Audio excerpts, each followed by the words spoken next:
Yeah, my wonderful Biafran brothers and sisters, so make on hear waiting they happen. Another force, I mean a better force I've reckoned with the IPOB, in fact the Biafrans in general, to help to get things done in the right way. I don't want to call names, but I would like you to just give me your listening ears, because this message is exactly what the Biafrans have been looking for. In fact, even I myself am looking forward to this, because the people we are expecting to have intervened in the issue of Biafrans have not done that for quite so long now, simply because of what they are gaining from the Biafra land, and also the ill deal they signed with the Fulani control government of Nigeria, because of their raw material they have been using all this while for their own profit, not for our own profit. They keep on developing their own country, while our country, the southeastern part of the country, keep dying on daily basis. Well, if this is your first time of hearing my voice, before we proceed, I would like you to do what? Subscribe to my channel, like, share, and also comment, because all the very, very important and very, very necessary. Remember, our campaign is still ongoing. Hashtag Biafran to the world, Biafran to the moon, all hail Biafra, and on the mandate of Mazen Nnamdi Kanu, we all shall stand. This thing have everything to do. It is called the West versus the BRICS. That is what it is being called. Where Russia's inroad to West Africa, what this entails for indigenous Africans in the region. You get the point now, So this is the news we're going to bring to our people. But I want you people, my Biafran brothers and sisters, family members, to rejoice, because people of that matters most, not people who want to sabotage the movement of Biafra. People who matters most now are beginning to wade into the issue of Biafra and the Gulf of Guinea as well, to help us secure our long and evergreen land, which is the Bakassi Peninsula. Out of their wickedness, they know it belongs to Biafra. They ceded it to Cameroon. But as it stands now, even the Biafra Nations League and other allies have been forcibly taking it back, because they said Kingdom of Gods are very violent, but the violent one take it by force. Anyway, let us read it between the lines. And before then, please like this message, share it, comment on it, and make sure you keep subscribing to my channel for more interesting videos coming your way. Few weeks ago, we discussed extensively how West Africa has been and still is the most fortified stronghold of the Imperial West. In Africa, deep, insightful analysis and interference was objectively given. However, it would be a shame if we also fail to bring to the consciousness of the African people, precisely the Sahelians, about the happenings in the neighborhood and the roles other state actors could play in the affairs of the region.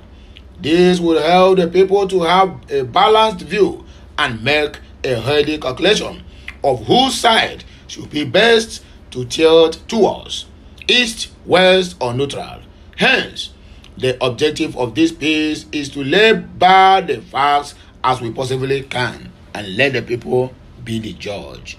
With all these things is being referring to the Biafra to choose whether to belong to the east, to the west, or become neutral in all playing field. Anyway, time shall come when we decide that. But first of all, the referendum is what is not on our mind, and we must surely get it anytime soon. Not long ago, the Russian foreign minister officially announced or indicated his interest to join in the maritime patrol activities in the Gulf of Guinea, as her Western counterparts have been doing for decades. Some months earlier, a member of the IPOB Directorate of State, Mazi Sanwo-Olu, while decrying the exploitative activities of the collective West in the region, under the pretext of combating piracy and other maritime crimes, suggested that Russia might as well join the West in the fight against maritime crimes in the Gulf region, so they all could have a field day together. After all, they are all experts and could achieve greater results working together. In the Gulf of Guinea, remember, that is the Biafra land, Bakassi Peninsula.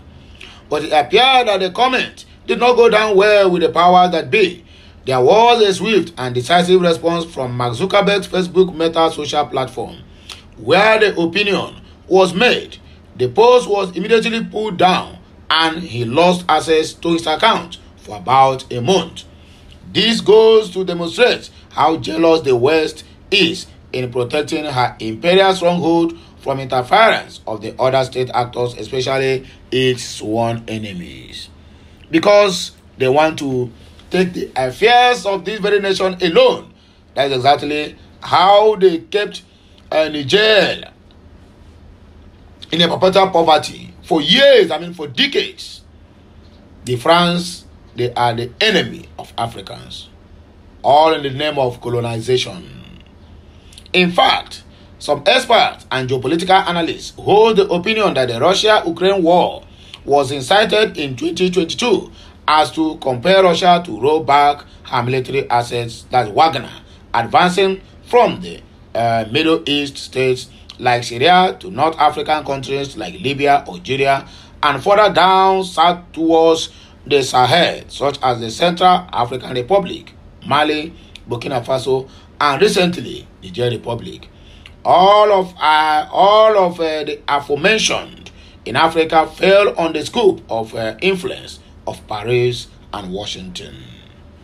However, just as the incitement of the war and the subsequent vehement rejection by the West of the April 2022 ceasefire agreement between the Russia and the Ukrainians could not stop Russia from simultaneously pursuing her foreign policy objectives while prosecuting a heavily funded proxy war back home right at her borders, so did the banning of the pro-Biafra movement senior official by Facebook do not deter Russia from indicating interest in the Gulf region later on, which belongs to the Biafrans. Not only is Russia engaging up North Sahelian states as mentioned earlier, she's also strengthening relationships with some Gulf countries such as Equatorial Guinea. Few days ago, the president of the Equatorial Guinea, Teodoro Obiang Nguema, was in Moscow for a bilateral talk with the Russian president Vladimir Putin. A variety of issues were said to have been discussed, ranging from security, economic cooperations, and the global food crisis, owing to the war in Ukraine and Western sanctions on Russian products. You see, all these things, if the West could have done Africans well, if the Paris and Washington DC, who oversees the affairs of all these countries, all these decades, I don't think there will be any reason for them to be looking for a new ally to reckon with. But due to these people, the only language they know is sabotaging, is deal with these people, collect their mineral resources by force. If they make noise, you bomb all their important places. And I don't think all this kind of thing could have been happening. But due to the Westerners, out of their own selfish and greed, that is why they allowed China to penetrate Africans, and also now Russia want to penetrate Africans. Their greediness is too much. How can the likes of Russia hold Niger? I know they are still holding a lot of African countries hostage, managing their mineral resources. Their original raw materials, and giving them peanuts. Just like what is happening in Nigeria, whereby the political class, the elite, always like to give peanuts to the poor, whereby they are being voted to go there to serve. But when they go there, get the seat, they become lord of the, what would I call it? They became another second god to the people that voted them. But most significantly, the two presidents reportedly discussed the possibility of Equatorial Guinea to host the Russia-Africa summit in the near future. This is not only strategic but also symbolic. Since the era of colonialism, the African continent has always been treated as a jungle and farm where the raw materials are harvested and waste materials are dumped with impunity. You see, Africans has continually been treated as beggars on a global stage, whereby what that global stage used to boast comes from the African soil, whose immediate survival depends on grants and heirs from gracious overlords. African presidents and leaders are occasionally drawn from their various countries and region to attend one summit or the other with one country or another of the developed world. However, the initiative to host the Russia-Africa Summit on Africa's soil can only suggest that the Russians are sincere in their intentions and approach of the cooperations with the African continent. You see it? I said it earlier, that if these African countries, if these Western allies would have done well, there's no anyhow that the China or Russia will penetrate Africans. But they keep on calling them summits day and night. Even in their security councils, you barely give them seat. In United Nations, you barely give them seat. Why the raw materials is coming from their soil? You treat them like beggars. You treat them like animals. You call them all sort of names, using all sort of slurs and racism against them. Now the Russia want to penetrate, and I hope this one will be for the good of the Africans, not to destroy the land. It is important to emphasize that the global food crisis which has taken toll on African continent and its people is not as a result of the laziness or nonchalant attitude of Africans to be able to cultivate food themselves through their naturally endowed arable lands. Rather, due to terrorism, ethnic and tribal conflict, e.g., the Fulani terror herdsmen menace in the Sahel region, inspired by geopolitical and racist contentions mostly by foreign state and non-state actors, which has forced Africans aggregants to flee their agricultural obligations in order to save their lives by living in refuge camps, IDPs. Thus, invariably compelling them to depend on the handouts graciously given by whosoever that deems fit, just like the impune oil exploration of Western companies have destroyed the aquatic lives in various African countries and regions like coastal Nigeria, denying the indigenous access to clean water or farming activities and forcing them to depend on the outside for terrestrial and aquatic agricultural products for survival. This area that produces this oil still remains the most poorest in Nigeria and other Western Sahel because of the impunity from the Westerners.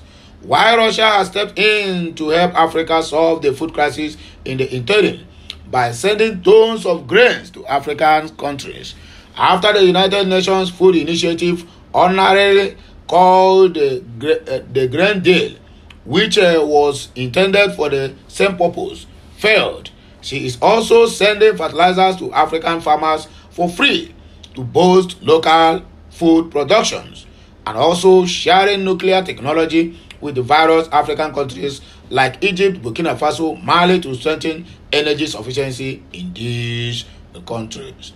As President Ngwama possibly said during an interview with the Russia Today RT media platform after meetings with the President Putin or President Vladimir Putin. The African continent and peoples are not involved in the business of forming the belligerent alliance intended against anyone in particular. Rather, are seeking for objective partnership with countries that value and respect the African dignity and perspective, not relationship driven by colonial and imperial mindsets. The room for win-win cooperation for all parties is wide open, as long as mutual respect is applied accordingly. The African people are entitled to the right to self-determinate over their lives, culture, social political autonomy and sovereignty, as well as their natural resource, and they are willing to share and cooperate with anyone as far as their worldview and opinion are respected.